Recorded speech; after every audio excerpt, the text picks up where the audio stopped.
আসসালামু আলাইকুম, আশা করি সবাই ভালো আছেন। বরাবরের মতোই নতুন ভিডিও নিয়ে হাজির হলাম। আজকে আমরা দেখব কিভাবে খুব সহজে ফাইল হাইড করতে পারি। তো আমাদের সবারই কম বেশি গুরুত্বপূর্ণ ফাইল থাকে যা আমরা অন্য কাউকে অ্যাক্সেস করতে দেই না। তো এই জন্য আমাদেরকে ফাইল হাইড করার প্রয়োজন হয়। তো ভিডিওটা আমরা দুইটা অংশে ভাগ করে নিব। প্রথম অংশে দেখব কিভাবে খুব শর্টকাটে ফাইল হাইড করতে পারি, আর দ্বিতীয় অংশে দেখব আমরা কিভাবে বেসিক ওয়েতে ফাইল হাইড করতে পারি। এই শর্টকাট ওয়েটা একমাত্র উইন্ডোজ 8 এবং উইন্ডোজ 10 এর ক্ষেত্রে কাজ করবে, আর আমাদের সকল উইন্ডোজে আমাদের বেসিক পার্টটা কাজ করবে। তো চলুন দেখে আসি কিভাবে শর্টকাট ওয়েতে ফাইল হাইড করতে পারি। তো আমরা যে ফাইল হাইড করব সেই ফাইলে আমরা প্রবেশ করব। এই যে আমি এখানে এই ফাইলটা হাইড করব। দেখেন এই ফোল্ডারের ভিতরে অনেকগুলো পিক রয়েছে। দেখেন এই পিকগুলো আমি অ্যাক্সেস করতে পারতেছি। আমাদের উদ্দেশ্য এখন একদম এই টোটালি এই ফোল্ডারটা আমরা হাইড করে ফেলবো। তো এই জন্য যেই ফোল্ডারটা আমরা হাইড করবো সেই ফোল্ডার আমরা ক্লিক করব। ক্লিক করার পর উপরে একটা ভিউ অপশন পাবো আমরা। দেখেন এর হোম, শেয়ার, ভিউ, ম্যানেজ বিভিন্ন ধরনের অপশন রয়েছে। তো সেখান থেকে আমরা ভিউতে ক্লিক করব। ভিউতে ক্লিক করার পর আমরা হাইড সিলেক্টেড আইটেমস এটাতে আমরা ক্লিক করব। এখানে যা আছে বাই ডিফল্ট আমরা তাই রেখে দেবো। ওকে ক্লিক করব, রিফ্রেশ দেবো।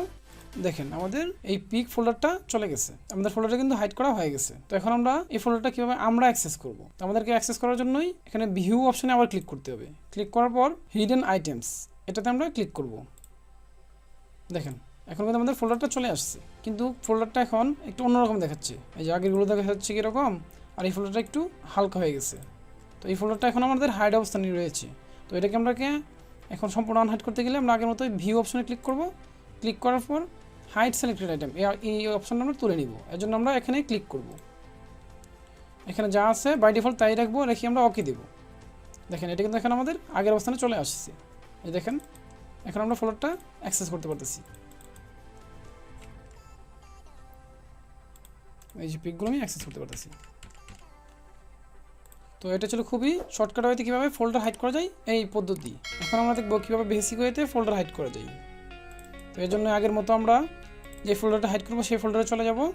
এই যে পিক ফোল্ডারে ক্লিক করার পর আমরা রাইট বাটন ক্লিক করব। সেখান থেকে আমরা প্রপার্টিসে চলে যাব। প্রপার্টিসে যাওয়ার পর হিডেন আইটেমে আমরা ক্লিক করব। ক্লিক করে আমরা অ্যাপ্লাই দেবো। তারপর আমরা এখানে যা আছে বাই ডিফল্ট তা রেখে দিয়ে ওকে দেব। দেখেন আমাদের কিন্তু এখন পিক নামক ফোল্ডারটা চলে গেছে, অর্থাৎ এটা হাইড হয়ে গেছে। তো এখন আমরা এই ফোল্ডারটা উদ্ধার করব। কীভাবে উদ্ধার করবো? আমরা কন্ট্রোল প্যানেলে আমরা যাব। সবাই আমরা কন্ট্রোল প্যানেলে গিয়ে এখানে সার্চ কন্ট্রোল প্যানেল এখানে একটা অপশন আসবে। এই অপশনে আমরা ফোল্ডার অপশন ক্লিক করব। FOLDER folder GTION folder option লেখার সাথে সাথে আমাদের এখানে ফোল্ডার অপশন নামে একটা লেখা চলে আসবে। সেখানে আমরা ডাবল ক্লিক করব। ডাবল ক্লিক করার পর এখানে আমরা ভিউতে ক্লিক করব। ভিউতে ক্লিক করার পর আমরা দেবো show hidden files, folders and drives এটাতে আমরা ক্লিক করব। তারপর আমরা অ্যাপ্লাই দেবো, ওকে দেব, বের হয়ে যাব। তো এখন আমরা আগের ফোল্ডারে চলে যাই। দেখেন এখানে আমাদের পিক অপশনটা চলে আসছে, এই ফোল্ডারটা চলে আসছে। এটা আমরা অ্যাক্সেস করতে পারতেছি। তো এই ফোল্ডারটা এখন আগের ফোল্ডারের চেয়ে একটু হালকা হয়ে গেছে। তো এটাকে অর্থাৎ আগের ফোল্ডারের মতো নিয়ে আসতে হলে এটাতে আমরা রাইট বাটনে ক্লিক করব। তারপর আমরা প্রপার্টিসে ক্লিক করব। ক্লিক করার পর এখানে হিডেন এই চেকমার্কসটা আমরা তুলে দেব।